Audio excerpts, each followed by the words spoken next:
Howdy friends, and welcome to The Average Shay.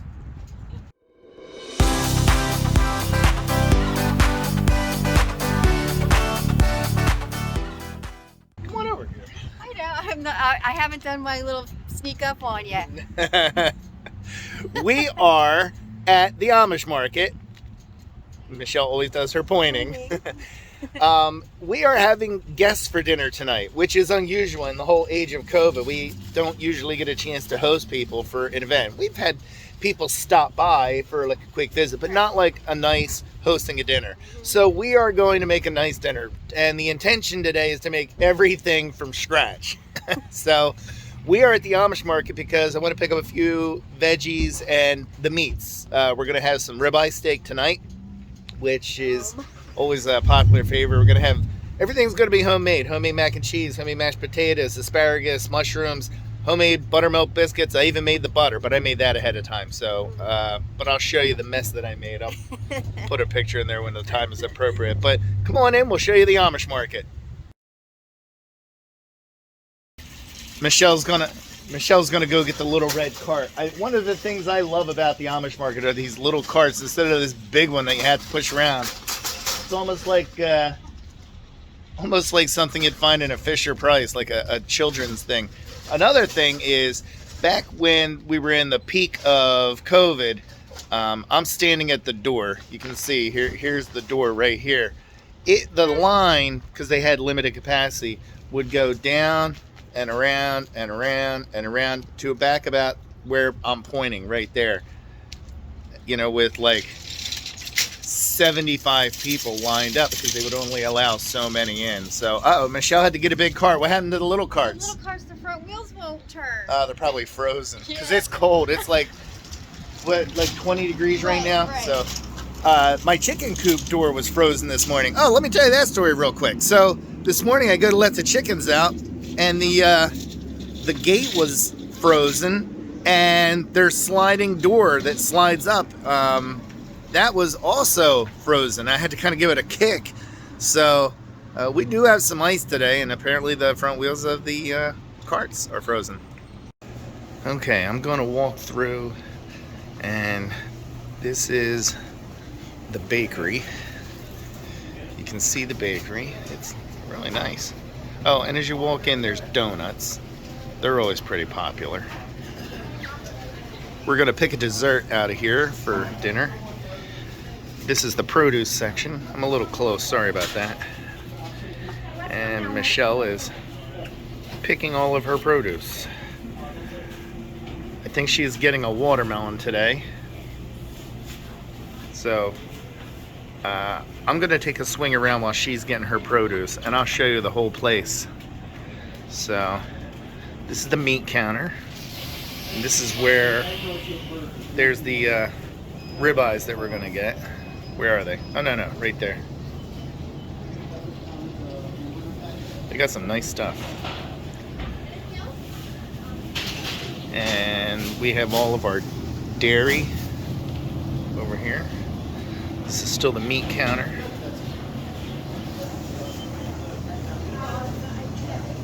We got seafood and lunch meats and poultry. This bacon is amazing. And the hot foods. And this is more like, I always call it like a picnic food, but more hot foods. And candy. And you can get some wine. Oh, this is weird.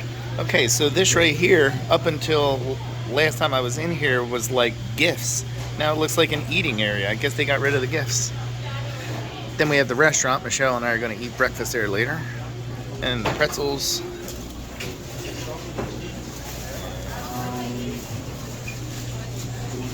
Now we're back over to the donuts and the bakery. All right, I'm going to go get the meats. I'll see you in a bit. One of the funny things, when I was down in Texas, I got Michelle $60 worth of nuts at Buc-ee's, and she's still, she hears me talking smack on her.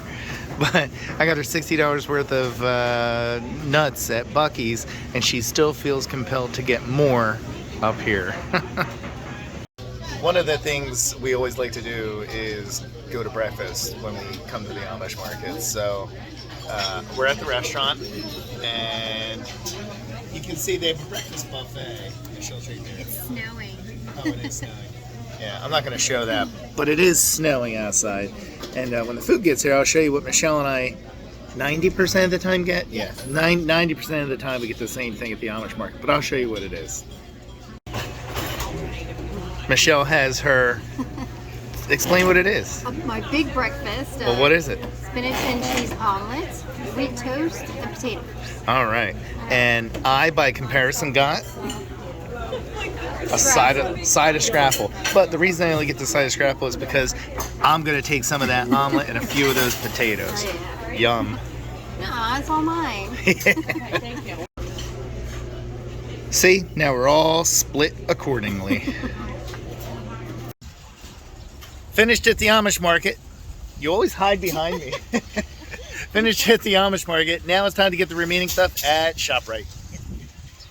We are done all the errands, and we have, I think, a pretty good haul. It was a lot of time, a lot of errands. Yeah, a lot of money. Yeah. Anyway, so it is time to start cooking. I'm a little too low. I got my Roy apron on. There we go. Now you can see recipes with Roy. But they always say, it's 12 o'clock somewhere. Well, it is 12:15, so we're past noon. So it's time to celebrate and kick off the weekend. Salute. Whew. But that's how you start out for cooking. But that's going to have to be it for a while because I got to keep my wits about me while I'm trying to cook. But first thing I'm going to do is I'm going to go ahead and pre-make the mac and cheese, because what I can do is get that together and then just kind of put it in the fridge and let it set. And then when it comes time, dinner is set for 3 o'clock. Well, they're going to be here at 3 o'clock. We're going to put out like a little, it's not a charcuterie board. No, but it's similar. No, it's just, it's going to be crab dip. Yeah, crackers, cheese, pepperoni, and Valentine's Day M&Ms. Yeah. So Snacks. just snacks, the snack one. I always try to make dinner for whatever time I said dinner's for. So if I say 3 o'clock, dinner would be ready for 3 o'clock. But that hasn't worked out great. I feel like whenever anybody gets here, the rush to just sit down at the table, and I don't know, it feels awful. So the way that my brother-in-law does it when he hosts dinner is you get there and you snack and, have beverages. And then, he'll be cooking while everybody is doing that. And I think I'm going to give that a try today. I'm going to get everything prepped, like do the quote-unquote pantry work ahead of time. Michelle knows about that. When she used to work at the Holiday Inn, she did pantry. And, she would do that whole getting everything ready so that the chefs could cook. But I'm going to give that a try so that, when they get here, sit down, I'll be talking to them, but cooking at the same time. But let's go ahead and get this mac and cheese made. All right. So the recipe that I use is from allrecipes.com from, the date's on it, July 25th of 2014. So I found this recipe. I actually added one thing. I added a couple of slices of provolone to taste, but I'm going to put this recipe down below. This has been a big hit. I've taken this recipe to like a lot of covered dishes, and I've taken it up to the base when I go up there and we have a bring a dish thing, and it's been very popular. My son loves it. Alex really likes it. I think the rest of us like it. So I'm going to show you the ingredients. Well, here's the the pan that I'm going to put it in, my Anchor pan. Michelle and I love Anchor Hockerling? Anchor Hocking, whatever. So, but they make good stuff, good glass stuff. I have 3 cups of whole milk. You have to use whole milk, otherwise it's not going to come out right. I've done it with 2% and it's not the same. So you got to have whole milk, 2 cups of shredded sharp cheddar, half a cup of grated parmesan or I don't even know what you call this. It's shredded, I guess. And for the first time, I actually found the brand that normally I only find it as Parmesan Romano, but today we lucked out and I was in the store and they had just Parmesan in this brand. And then 4 slices of provolone and 2.5 tablespoons of flour. I'll show you where that goes shortly. 1 box of elbow macaronis. I'm just making them according to how it goes. Artie thinks he's getting something. He's not. He got groomed. I think he looks pretty good. Artie, hey, look. Look up and say hi. No, this way. Up here. Hey. You're so silly. But he got groomed yesterday, or 2 days ago. They got his butt really close. For being a golden retriever, they had to shave a lot because he had a lot of mats. Yeah. So, Mommy can't brush him. nah. He bites me. I know. Try to brush him. And then we have our water with a little bit of salt in it for the macaronis. I have 4 tablespoons of butter. And then I have 2 tablespoons of butter. Oh, and the other thing is a 1/2 cup of plain breadcrumbs. I don't have them out yet, though. First thing I'm going to do is I'm going to take that 4 tablespoons of butter, and I am going to heat that up. And what we're going to do is, this is going to be the cheese sauce, and we're going to just dump it over the macaronis. So I'm taking that, and once it's melted and it's kind of bubbling around, I'm going to take the flour, and I'm going to add just enough to make a roux. I don't want it to be a paste, I just want it to be a roux. So almost every time I've made this, it used the full 2.5 tablespoons of flour.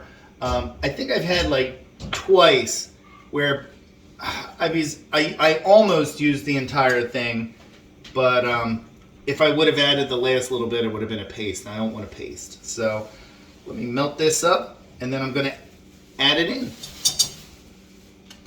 Now that the butter is bubbling, we're going to take the flour, and I'm adding a little bit at a time. Just like I said, you don't want it to be liquid, you want a roux, but you don't want it to be a paste. And watch, I probably jinxed myself saying I hardly ever use the whole thing, because watch, this is going to be a case where I don't think I'm going to use the whole thing, I can tell you right now. I keep the flame on low. It's important to keep the flame on low. You don't want to overheat this. You don't want to scorch your butter. And especially when you're melting your cheeses, you do not want to... see, I didn't use the whole thing. All right, we're good. It's at the point where now it is a roux. And I'm going to add my milk. So a little bit of flour left. Not a ton, just a little bit. And then what I'm going to do is I am going to add my 3 cups of whole milk. And I'm just going to whisk it in.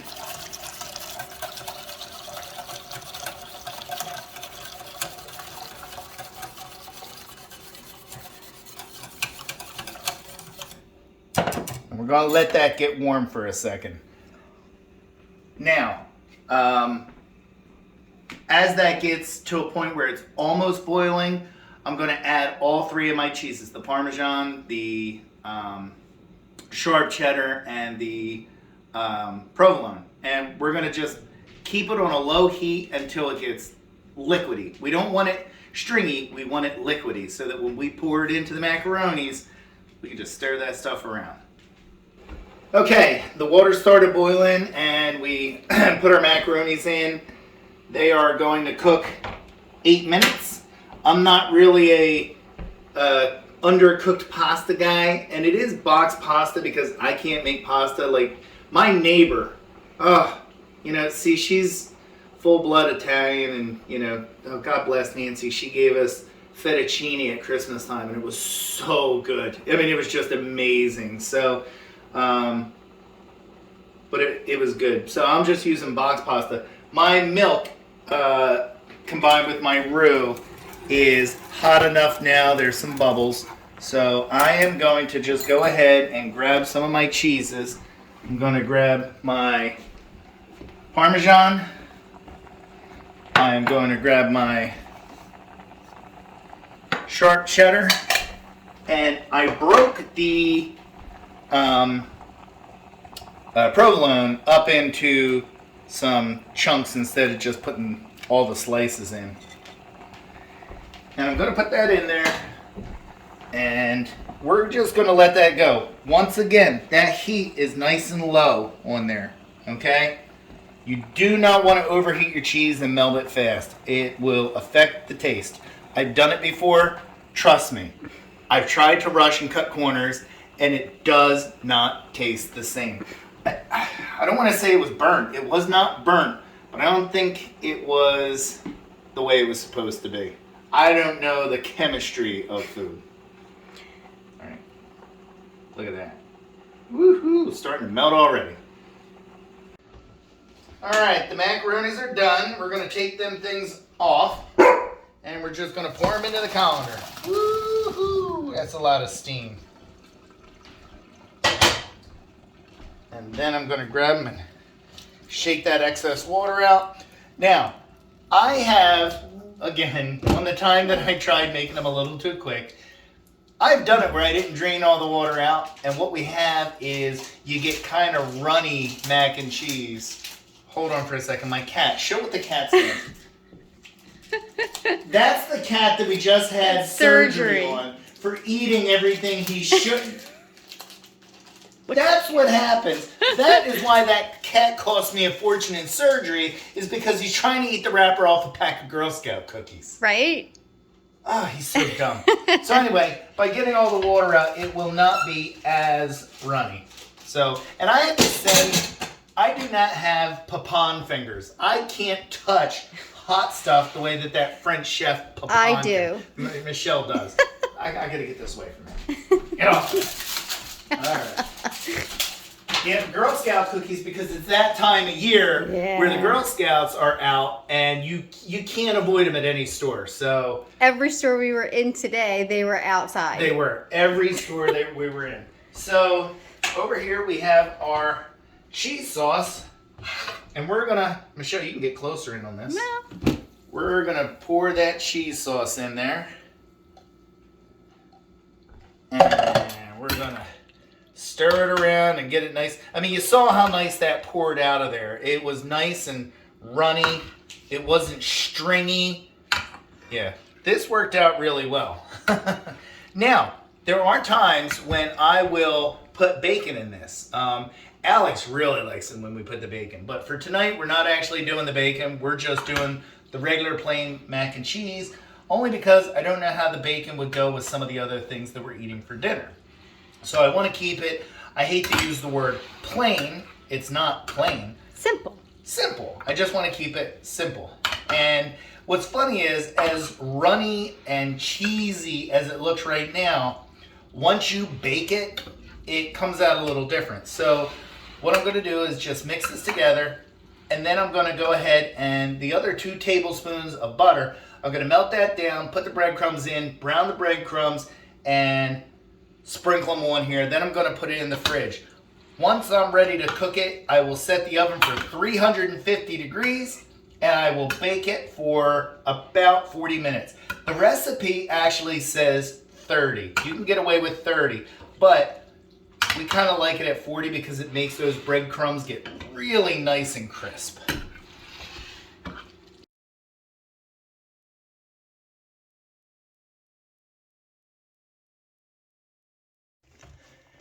We said earlier about pantry work, so one of the things we like to do is try to get things done ahead of time. So the asparagus, the mushrooms, the potatoes for the mashed potatoes, the onions for the steak, everything is, oh, and Michelle's been doing fruit over here. We're putting fruit out too. So everything ahead of time, including all the pans and everything that's ready, so that when it's time to start cooking, it's super duper easy. We also try to set the table ahead of time, so that way we don't have to do it later. I thought it was funny because we have chargers from the Dollar Tree. The plates and bowls themselves are pretty good stuff, but the chargers, $1. Not to mention they're mix and match. You can see one is like a silver color and the other is gold. We have 3 and 3. This is the butter I was talking about earlier when I said I made butter and it was a debacle. But it turned out good. It tastes good. It was just a mess when I made it.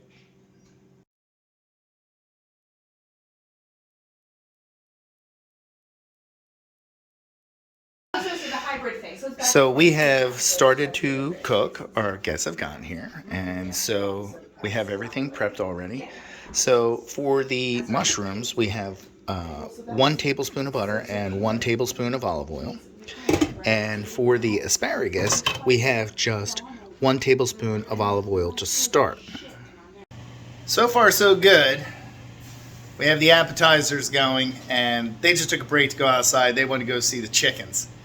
So everybody's having their snacks, and the food is cooking up. So let me see if I can... Here's your mushrooms. Those are cooking up nice.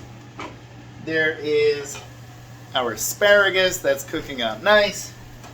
And the potatoes for the mashed potatoes. And we do have the mac and cheese in there. And the steaks are already on the grill. Hopefully I'll go out and get a picture of them. Steaks are cooking up nice. Now the onions I'm not going to leave on there. I just put them on so that some of the onion juice can drip down. And all I put was a little Montreal steak seasoning on them.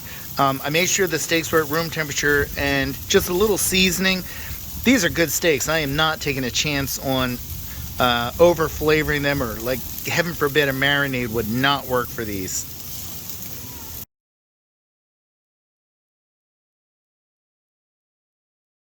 Dinner is done. It actually went up. Oh, Artie! Hey. No puppies in the video. Look, I match Everything. Yeah, you matched the dog. Things went good for dinner. Our friends just left and made sure that they took one of our meat chickens and some eggs back home with them. We had our dessert and our coffee. One of the nice things about having a Keurig is giving everybody the opportunity to have their own coffee, which was nice. So we have like 5 different types of coffee, and that was kind of nice. And I thought it was funny because it was a couple, and our one friend, she was wanting to have some beverages with us, which was nice because he was driving home. So that was kind of fun. But, they're big Disney fans like we are, so we're talking about like going on a joint vacation at some point. Yeah, so that would be nice. But it was a great dinner. We had a good time. I think the dinner came out good. I think Excellent. The steak came out really good, and all the food. Well, you got to see the table. Hopefully, give it a thumbs up. I'm going to post the recipe for the mac and cheese down below. And what was the other thing I said I was going to? Oh, when I made the steaks, I made them the same way I made them when I was camping. I'm going to link that video down below too. So if you haven't watched those before, go back and watch them. But other than that, it was a great night. Michelle and I are going to clean up. It's time to do some dishes. And then probably to bed. No, it's not really that late yet, but we're going to at least get everything cleaned up. But thank you very much for watching. Have a great night. Like, subscribe.